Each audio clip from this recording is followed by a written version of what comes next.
जी दोस्तों, अब हमने सारी की सारी चीज़ों को पढ़ लिया है। अब हम अपनी ट्रेड सेटअप को सेट करने लगे हैं और ये आप ट्रेडिंग व्यू के अंदर जाके प्राइस फाइंड करेंगे और फिर आपकी जो भी एक्सचेंज जिसमें आप ट्रेडिंग कर रहे हैं उसमें जाके आप अपना ऑर्डर प्लेस करेंगे, ठीक है।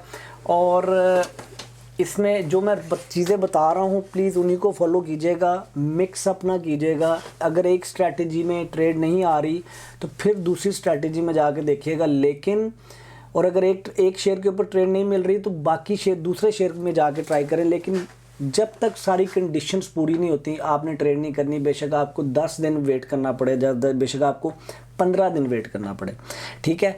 अच्छा, सबसे पहले इस वाली स्ट्रैटेजी में, इसका नाम है RSI स्ट्रैटेजी। इस वाली स्ट्रैटेजी में सबसे पहले आप क्या करेंगे, वीकली चार्ट के अंदर जाके देखेंगे कि आप अपनी स्विच ऑन करेंगे 50 डेज़ मूविंग एवरेज, ठीक है जी। 50 डेज़ वीकली चार्ट में 50 days moving average switch on करेंगे और इस तरह से एरो लगा लेंगे जहाँ पर अगर तो वो अप ट्रेंड में है, ठीक है जी। यहाँ पर ये अप ट्रेंड में है कि नहीं, ठीक है। इसको उड़ा देते हैं क्योंकि पास डाटा है। यहाँ पर ये अप ट्रेंड में, ठीक है। अब यहाँ पर हम अपने चार्ट को ले जाएंगे डेली के अंदर, क्योंकि हम ये स्विंग ट्रेडिंग के लिए कर रहे हैं, और अपने मूविंग एवरेज को हाइड कर देंगे। अब हमने अपनी मूविंग एवरेज को हाइड कर दिया। अब आप देखें नीचे RSI के ऊपर देखेंगे, RSI में जहाँ पर उसने 40 से सपोर्ट ली है, लाइक यहाँ पर प्राइस नीचे आ रही थी लेकिन यहाँ पर ऊपर जाना शुरू हुई है प्राइस, ठीक है। तो जब इसने ऊपर जाना शुरू किया है तो यहाँ पर आपका बाय सिग्नल है, यहाँ पर आपने एंटर होना है। तो ये देखें, ये आपका ये बाय सिग्नल बनता है, ठीक है जी।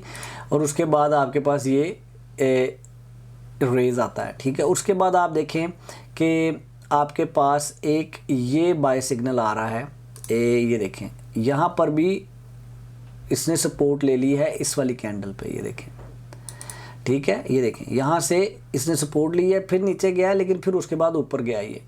तो ये है सिंपल, इससे ज़्यादा आसान कोई स्ट्रैटेजी नहीं है। आपने सिर्फ 2 इंडिकेटर्स को यूज़ करना है वीकली, उसमें जाके चार्ट में जाके आपने अपना देखना है कि क्या मूविंग एवरेज अप ट्रेंड में है कि नहीं। सिर्फ हमने अप ट्रेंड में ट्रेडिंग करनी है। अगर मूविंग एवरेज अप ट्रेंड में है तो फिर आपने डेली चार्ट पे आके मूविंग एवरेज को बंद कर देना और सिर्फ फोकस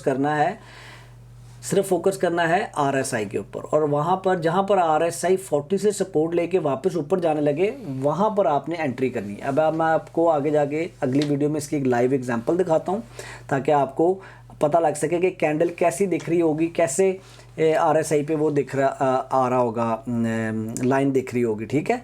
तो हम आगे चल के इसकी एग्जांपल देखते हैं।